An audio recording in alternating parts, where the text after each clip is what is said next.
Shalom, shalom. Barney de Klerk. This video I'm making about this week's gospel portion associated with Parashat Tzav. It is from Matthew 17 and it's the first 13 verses.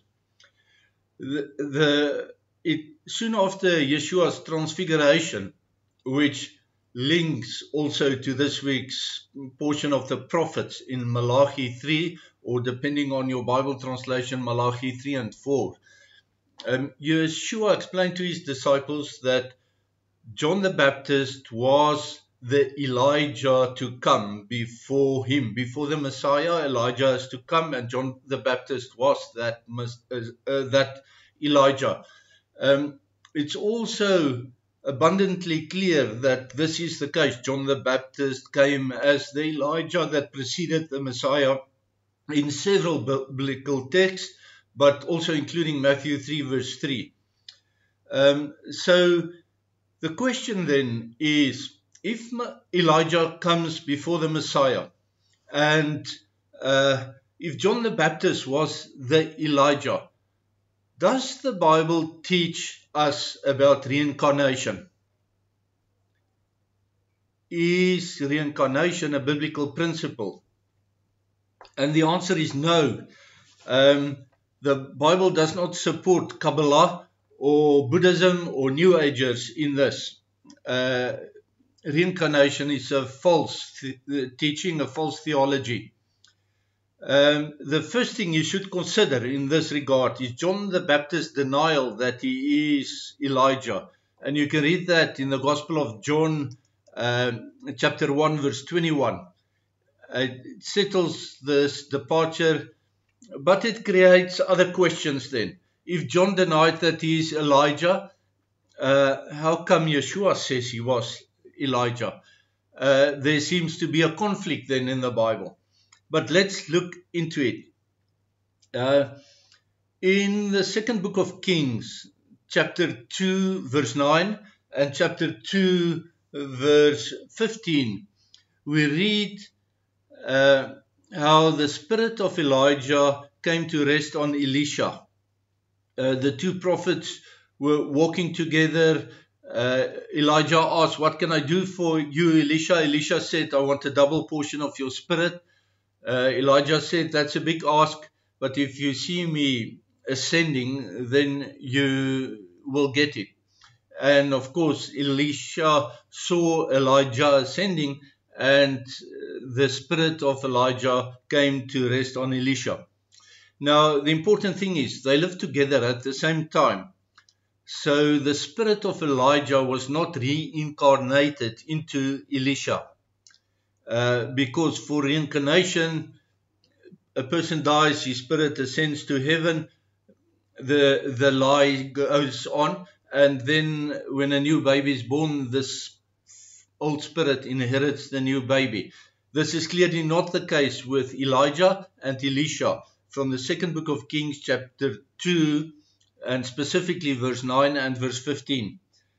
But what it refers to is that the anointing that was on Elijah transferred on to Elisha. The anointing is from the Holy Spirit.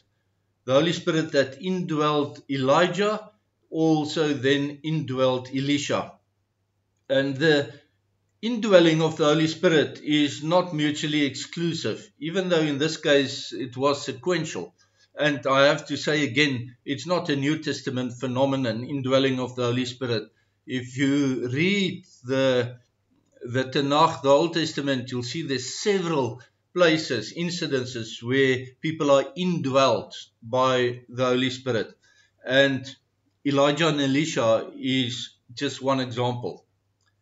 Then coming back to reincarnation, in Exodus 31 verse 3, and also in the book of Acts chapter 2 verse 4, we see that the Holy Spirit is not limited to indwell into one single person at any one time. In Exodus 31 verse 3, it refers to the two artisans who were manufacturing all the equipment for the tabernacle and manufacturing the tabernacle itself. God said to Moses, I've put my spirit in them so that they can do this. So they were indwelt by the Spirit. And in Acts 2 verse 4, of course, the Holy Spirit's poured out on the 11 disciples, because Judas, the man from Krihot, was not there. So the Holy Spirit is not limited to indwell in only one person at a time. We know that. So then, in spite of John the Baptist's denial that he is Elijah, we see that he compares with Elijah in 7 ways. Both of them were called to preach repentance when Israel turned away from serving Adonai. And the second thing is their wardrobes were alike. They shopped at the same store, if you like. They wore robes woven from animal hair. And in my youth, at one time, mohair suits were very popular, and also Angora shawls. So similar to that, they wore a wardrobe that came from the same supplier, the same store, if you like. Both of them ate wildlife in the desert, and both of them had very unusual diets. Neither one of them subscribed to false religion. They both served the one true God. Both of them preached against evil kings, Ahab in the case of Elijah and Herod in the case of John the Baptist. Both of them were hated by wicked queens who wanted their heads cut off, and both of them showed their humanity by experiencing depression and doubt in their weak moments. Like us too, they serve, both of them, as encouragement for us when we go through lows and we begin to doubt our faith. It's a human thing, but it's common to both John the Baptist and to Elijah.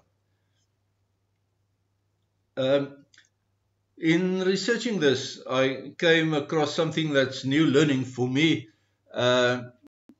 In Jewish baby boys, on the 8th day for the circumcision, they first lay down in a chair called Elijah's chair before the circumcision, and then they're taken up by somebody who's holding them for the circumcision. And this is a practice amongst Jews who do not yet know their Messiah, but also amongst Messianics.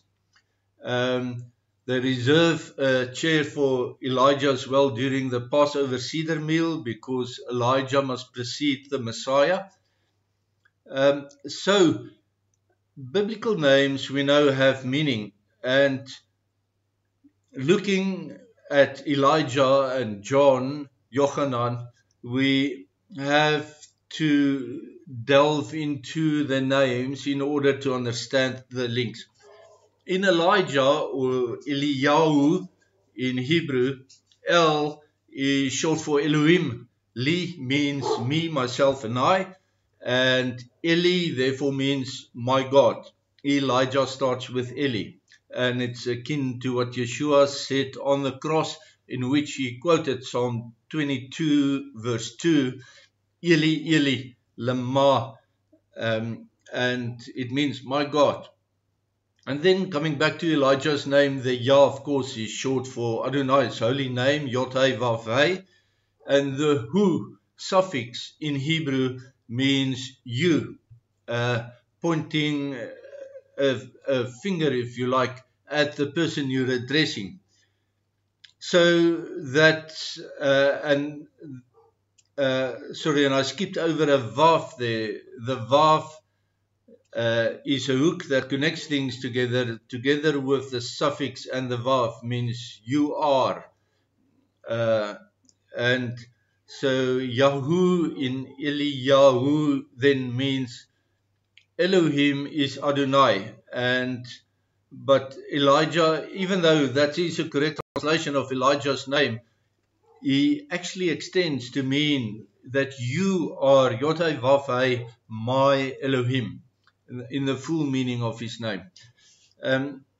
Yeah, by the way, talking about circumcision, you know, circumcision predates Elijah. It goes all the way back to Abram, the covenant between Adonai and Abram, to that Adonai will be Abram's God and Abram will be, and his descendants will be Adonai's people. So why is it that there's a Elijah chair or a Elijah throne in the circumcision ceremony? The reason for that is that when the baby is placed on that chair, it physically brings the baby into the blessed promise of Elijah's name, that Yod-Heh-Vav-Heh will be the baby boy's Elohim, that Adonai will be the baby's God, and that's why it is done. It's a beautiful ceremony.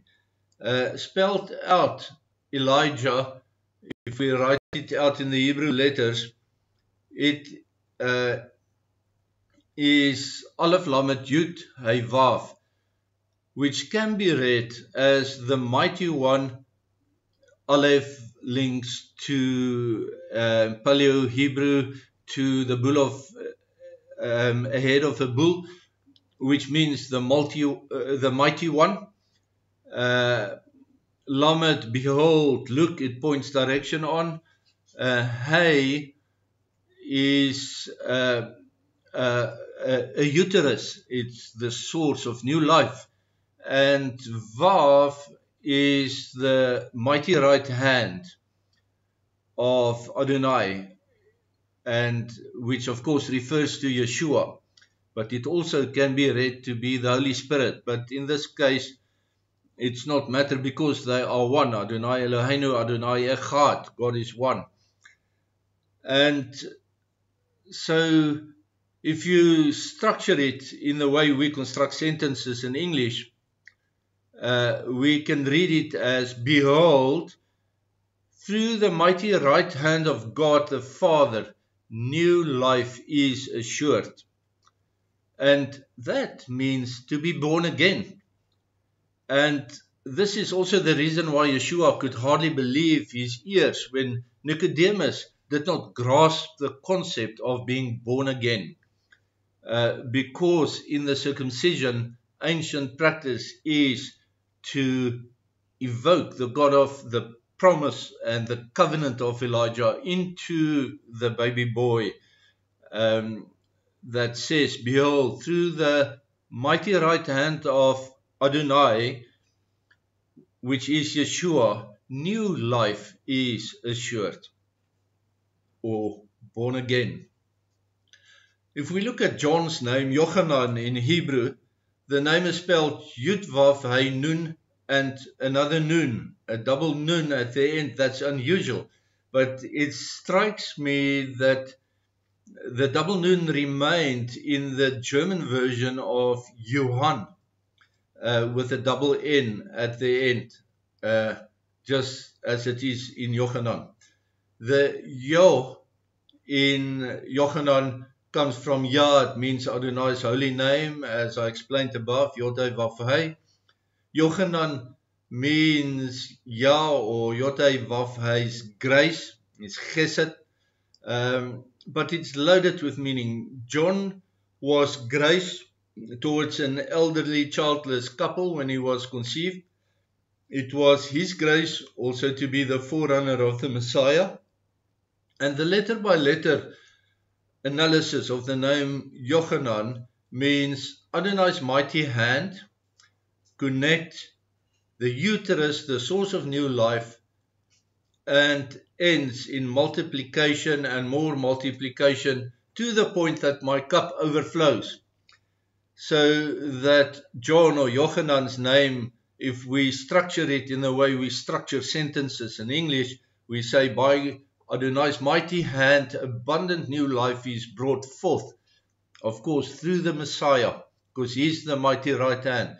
And then we can see, if we build a sentence out of the names, there's another link between Elijah and Yochanan, in the fact that it is by the mighty right hand of Adonai Eloheinu that new life is brought forth.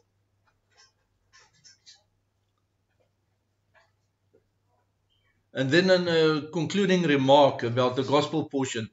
Yeshua's title in Matthew 17 verse 12 is the Son of Man. And of course, from the heavenly perspective, people look down at him on earth. He's the Son of Man because he's the Son of God and man. But from the heavenly perspective, he is the Son of Man. And for us here under the moon, we look at Yeshua, and from our perspective, he is the Son of God because he's both. And the Greek text of this verse brings another gem. It reads, and my Greek is horrible, so forgive my accent, Hoios to anthropo. Anthropo, clearly, because we know anthropy refers to man. Anthropo, hoios, the son. But the middle word there, hoios to anthropo, is not translated into English. And my thoughts is that this Greek word to is linked to the Hebrew equivalent et, the Aleph Taf, which many times are not translated in the Old Testament as well. So here we have to many times not translated in the New Testament, and this verse, Matthew 17 verse 12, is one of them. But so taken the meaning from Aleph Taf, from et, it means that to refers to the God of creation and to Yeshua, as Yeshua explains in Isaiah 44 verse 6 and in Revelation 1 verse 8 and in Revelation 20 verse 6 and 7, I think, and in Revelation, no, that's 21 verse 6 and 7 and 22 verse 13. So the et is Yeshua, and therefore the to is Yeshua.